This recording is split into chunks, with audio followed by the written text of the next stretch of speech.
જય હિન્દ દોસ્તો, હું મિલન વરિયા. આપણે આજ વાત કરશું કોમ્પિટિટિવ એક્ઝામની.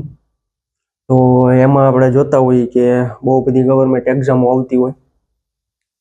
સૌથી પહેલાં આપણે જોતા હોઈએ કે આપણું એક વિઝન હોય કે આપણે એક સપનું જોયું હોય, આપણું એક ડ્રીમ હોય કે હું પબ્લિક સર્વન્ટ બનું, હું જાહેર હિતમાં કામ કરું, હું ગવર્મેન્ટ એમ્પ્લોય બનું. હવે આપણે એ ડ્રીમ જોયું હોય પછી આપણે જોતા હોઈએ કે એમાં ઘણા વિદ્યાર્થી એવા હોય કે જે ખાલી ડ્રીમ જોઈ અને પાછળ મહેનત કરે નહીં, સ્ટ્રગલ ન હોય એનું કંઈ. અને 50% વિદ્યાર્થી એવા હોય કે જે ડ્રીમ જોયું પછી સ્ટ્રગલ કરવાનું ચાલુ કરે. એટલે સ્ટ્રગલ કરે એટલે શું થાય? ફેલિયર મળે, કાં સફળતા મળે, સક્સેસ મળે. હવે ઘણીવાર એવું બનતું હોય કે સીધી સફળતા ન મળે. 90% વિદ્યાર્થીઓ હોય જેને સીધી સફળતા મળતી નથી. હવે આપણે એમાં જોતા હોઈએ કે ફેલિયર થાય એટલે શું કરે? એ 50%માંથી 25% એવા હોય કે જે એમ કે છોડ, આપણાથી હવે કાંઈ નહીં થાય, આપણાથી કાંઈ થશે નહીં. એટલે શું કરે? ડ્રીમ જોયું હોય ને ફેલિયર આવે એટલે મૂકી દે. પછી 25% વિદ્યાર્થી એવા હોય કે જે ફેલિયર આવે ને એટલે એ વિચાર કરે કે હાલને ટ્રાય કરવું હજી એકવાર, હાલ હજી થોડીક મહેનત વધારી દઉં, કંઈક ઘટતું હશે એ જોઈ લઉં. એટલે શું કરે? એના જે પંચ પોઈન્ટ હોય ને એની ઉપર એ કામ કરવાનું ચાલુ કરે. એટલે એમાં એને જોઈએ ને તો એ ફેલિયર પછી ટ્રાય કરે એટલે એને નોલેજ ગેઇન થતું હોય, એક્સપિરિયન્સ થતો હોય. ટૂંકમાં એમાં ઇમ્પ્રુવમેન્ટ આવે. એટલે એ સતત ને સતત પ્રયાસ કરતા રહે, મહેનત કરતા રહે. હવે જો આપણે ડ્રીમ જોયું હોય, આપણે એને અચીવ કરવું હોય તો એના માટે મહેનત તો માગશે. તમે 100% એબિલિટી ધરાવો તો જ તમે સક્સેસ થાવ. એ બિઝનેસ હોય કે નોકરી હોય, ગમે એ હોય, બરોબર. એમાં આપણે જોતા હોય કે સ્ટ્રગલ બહુ બધું માગી લે, ત્યાં જ તમને સફળતા મળતી હોય. એમાં બહુ બધા ફેલિયર જોવા પડે. પછી આપણે જોતા હોય ને કે ઘણા એમ કહેતા હોય કે આ બધું છે એ લક ઉપર ડિપેન્ડ કરે. એમ ના, લક ઉપર ડિપેન્ડ ના કરે. એ બધું ખાલી ને ખાલી તમારા પેશન્સ ઉપર અને તમારા હાર્ડવર્ક ઉપર ડિપેન્ડ કરે. હવે ઘણા એમ કહેતા હોય કે એટલા વર્ષ તૈયારી કરતો હતો પણ ક્યાંય વારો આવતો નથી. પણ એમાં કંઈક નું કંઈક ઘટતું હોય, તમારું હાર્ડવર્ક ઘટતું હોય, તમારી સ્ટ્રગલ ઘટતી હોય. હવે જે આપણું જે વિઝન આપણે નજર મારી હોય, નાથી આપણે સપનું જોયું, નાથી ચાલુ કરીએ અને જ્યાં સુધી સફળતા મળે એ રસ્તો છે ને એ બધાથી ફોલો ન થતો હોય, કેમ કે થોડોક હાર્ડ છે. એ રસ્તો થોડોક હાર્ડ છે. આ પથે બધા ફોલો ન કરી શકે. પછી આપણે જોતા હોય, વાત કરીએ અત્યારે કોમ્પિટિટિવ એક્ઝામની, આ લેક્ચર એના બેઝ ઉપર જ છે કે સપનાથી સફળતા સુધી કઈ રીતે પહોંચાય. સપનાથી સફળતા સુધી કઈ રીતે પહોંચાય, મારે શું કરવું, મારે કઈ રીતે કરવું, એ બધું આપણે જોતા હોય તો એમાં ઘણા ખરા રિસ્ટ્રિક્શન આવતા હોય.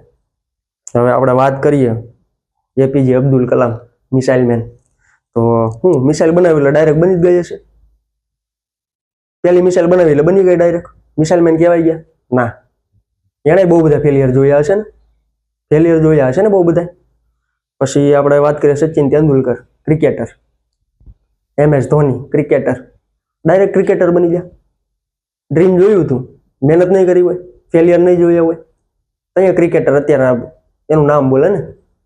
પછી આપણે વાત કરીએ, એક મસ્ત એક્ઝામ્પલ આપો, બંધારણના ઘડવૈયા. એમાંનું એક best example doctor Baba Saheb Ambedkar.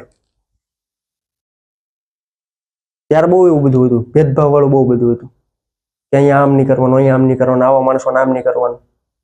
તો એણે સ્ટ્રગલ કરીને અને ભારતનું બંધારણ લખ્યું એણે, જેની ઉપર આખો કાયદો ડિપેન્ડ છે, જેની ઉપર આપણો આખો કાયદો બનેલો છે, જે આપણે સ્ટડી કરીએ છીએ, બરોબર.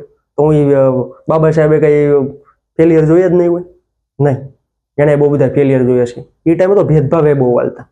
અત્યારે આપણને એક સારું પ્લેટફોર્મ મળી જતું હોય તો આપણે એમાં 100% દઈ દેવાય, મહેનત કરે. તમે 100% તમારું આપશો એટલે તમે સફળ થશો ને થશો જ. તે એમાં કોઈ શંકાને સ્થાન જ નથી, બરોબર. હવે આપણે વાત કરતા હોય કોમ્પિટિટિવ એક્ઝામની, તો એમાં ઘણું બધું કોમ્પિટિશન છે અત્યારે. એમાં UPSC, GPSC class 1, GPSC class 3, Gujarat ગૌણ સેવા, ગુજરાત પંચાયત બોર્ડ સેવા, બધી મ્યુનિસિપલ એક્ઝામો આવતી હોય. હવે વાત કરીએ ને, માનો કે હાલો આપણે વાત કરી લઈએ કે કોન્સ્ટેબલની જ વાત કરીએ. 5000 વેકેન્સી આવી હોય ને 15 લાખ ફોર્મ ભરાય. 5000 વેકેન્સીમાં 15 લાખ ફોર્મ ભરાય. એમાં આપણો વારો ક્યાં આવે? જો આપણે એક પબ્લિક સર્વન્ટ બનવું હોય, આપણે ડ્રીમ જોયું હોય, તો આપણે પબ્લિક સર્વન્ટ ત્યારે જ બની શકીએ જ્યારે આપણે આપણું 100% આપીએ, બરોબર? કેમ કે એના માટે તો આપણે ફૂલી એબલ હોવા જોઈએ. એનું કારણ છે કે આપણે જો જાહેર હિતમાં કામ કરવું હોય તો પબ્લિકના બહુ બધા ક્વેશ્ચન આવતા હોય, એ આપણે સોલ્વ કરવાના હોય, બરોબર? હવે રહી વાત આપણે જોઈ કે એક્ઝામ દેવા જઈએ ને તો આમ ક્લાસરૂમમાં નજર મારીએ ને ત્યાં ખબર પડે, ઓહ કેટલા બેઠા છે, આમાં કેમ વારો આવશે, શું થાહે, મારો નંબર લાગશે કે નહીં લાગે, મારું પીડીએફમાં નામ આવશે કે નહીં આવે, મેં ડ્રીમ જોયું પૂરું થઈ જાય કે નહીં થઈ જાય. તો એના માટે મહેનત માગી લેતું હોય. તો એના માટે આપણે સૌથી પહેલા એમાં ને ઘણા સ્ટુડન્ટ એવા હોય કે જે વેકેન્સીની રાહ જોવે કે હાલો ભરતી આવે ને, આપણે પોલીસ બનવું છે, આપણે તલાટી મંત્રી બનવું છે, આપણે ખારામારું એન્જિનિયર બનવું છે, બરોબર? તો એ લોકો શું કરે કે ભરતી આવે ને ફોર્મ ભરી દે, ભરતીની રાહ જોવે, ભરતી આવે એટલે ફોર્મ ભરી દે, પછી મહેનત ન કરે અને પછી એક્ઝામ દેવા જાય ને કાંઈ આવડે નહીં, અને પછી અફસોસ કરે, ઓલાનું થઈ ગયું, હું એટલા માર્ક માટે રહી ગયો, કાંઈ આવડ્યું નહીં, આમ થઈ ગયું, ઓલું થઈ ગયું. પણ એવું ન હોય.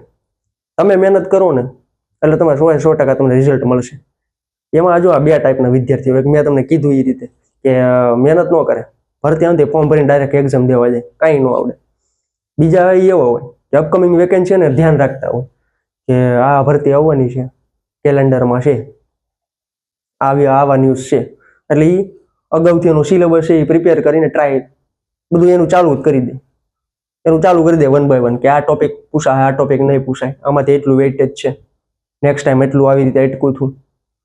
પછી એ રીતે મહેનત કરવાની ચાલુ કરી દે. જ્યારે વેકેન્સી આવે ફોર્મ ભરે, પછી 3 થી 4 મહિનાનો ગાળો મળતો હોય એક્ઝામ માટે, ત્યારે રિવિઝન મારી દેવાનું. એ રિવિઝન મારતા હોય અને પછી જ્યારે એક્ઝામ દેવા ક્લાસરૂમમાં બેસે ફૂલી કોન્ફિડન્સથી બે કે નહીં હાલો આપણને પેપર આવડે છે, ત્યારે ધડાધડ બધા સાચા ક્વેશ્ચન એને લડાઈ રાખી સિલેબસમાં કવર કરીને બધું એને કવર થઈ જ ગયેલું હોય, એટલે પેપરમાં એન્ઝાઇટી જ ન થાય, ડર જ ન લાગે, અને ફૂલી કોન્ફિડન્સથી પેપર દઈને પીડીએફમાં નામ આવી જાય ને ડ્રીમ એ અચીવ કરી લે. હવે તો આપણે આમાંથી શું કરવું, આપણે આમાં કઈ રીતે આગળ વધવું, આપણે આમાં કઈ રીતે, એટલી બધી કોમ્પિટિશન છે તો એમાં આપણું નામ ક્યાં આવે, આપણે આપણું ડ્રીમ કઈ રીતે અચીવ કરવું, આપણે આપણા મા બાપના સપના કઈ રીતે પૂરા કરવા. અત્યારે આપણે જોઈએ તો ભારતમાં ઘણો બધો એ મધ્યમ વર્ગ છે, જેને ટકનું લાવીને ટકનું ખાવા વાળા છે. બીજા નંબરમાં કે ભાઈ જોતા હોય કે ફાર્મરના છોકરા ઘણા હોય, ખેડૂતના દીકરા, એ ખેડૂતના દીકરાને ખબર હોય મહેનત શું કહેવાય, બીજા બધાને ખબર હોય જ તે, પણ જેને ખરાબ દિવસો જોઈએ ને પેલા આમાં ફોકસ કરવાનું ચાલુ કરે. કે દિવસે ભણવા જતો હોય અડધો દિવસ ને બપોર પછી વાડીએ જતો હોય અને કામ કરે, અને એને એ કન્ડિશન જોઈ હોય એટલે એ આમાં ડ્રીમ જોવે અને સ્ટ્રગલ કરે અને એનું ડ્રીમ છે એ અચીવ કરી લે, બરોબર? ત્યારે એના મા બાપનું સપનું પૂરું થઈ જતું હોય, બરોબર? એટલે આપણે એક જ વસ્તુ જોવાની છે કે સપનાથી સફળતા સુધી કઈ જવાય. તો મિત્રો આપણે એક ચેનલ બનાવી છે, લર્ન ટુડે લીડ ટુમોરો, જેમાં 1 by 1 હરેક એક્ઝામનું સિલેબસ ટોપિક વાઇઝ ટોપિક આપણે અહીંયા ચાલુ કરવાના છીએ. એમાં બધું આવી જાય, નોન ટેક બધું આવી જાય, અને નોન ટેક પછી આપણે ટેકનિકલ ઉપર ફોકસ કરવાના છીએ. તો એમાં જોતા હોય કે નોન ટેકમાં બહુ બધું આવતું હોય, એ આપણે આગળના લેક્ચરમાં બધું ડિસ્કસ કરશું, બરોબર? તો જો મિત્રો તમે આ ચેનલ ઉપર નવા હો તો સબસ્ક્રાઇબ કરી દો,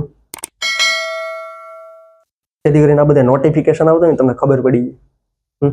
તમે આ ચેનલમાં નવા હો તો આને સબસ્ક્રાઇબ કરી લો એટલે તમને અહીંથી બધું જે પ્રોવાઈડ થાય મળી જાય. 1 by 1 બધા લેક્ચર આવશે, બરોબર? એ તમે ફોલો કરો 100% તમારું નોલેજ ગેઇન થશે, તમારામાં તમને ઇમ્પ્રુવમેન્ટ જોવા મળશે, બરોબર? જય હિન્દ, જય ભારત.